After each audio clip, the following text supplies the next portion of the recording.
Le precipitazioni intense delle ultime ore stanno iniziando a farsi sentire sulla tenuta idrogeologica del territorio, soprattutto nelle zone di montagna.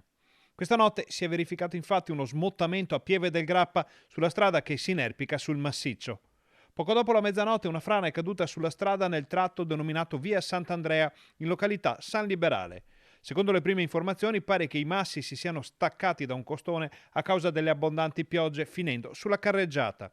Subito è scattato l'allarme e la strada è stata chiusa al traffico. Ci sono alcuni residenti che sono rimasti bloccati perché via Sant'Andrea a San Liberale è una strada senza uscita. I locali della zona erano invece chiusi e quindi non ci sono stati problemi per eventuali ospiti o per il personale. Non si segnalano feriti, sul posto sono arrivati i carabinieri della stazione di Pieve del Grappa. Nel corso della mattinata anche il sindaco Annalisa Rampin è salita in San Liberale per verificare la situazione assieme a un geologo.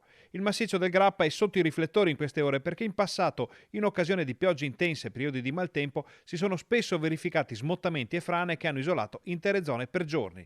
Nel frattempo continua a piovere sulla pedemontana e sui rilievi, dove le temperature sono scese a picco e si è rivista pure la neve.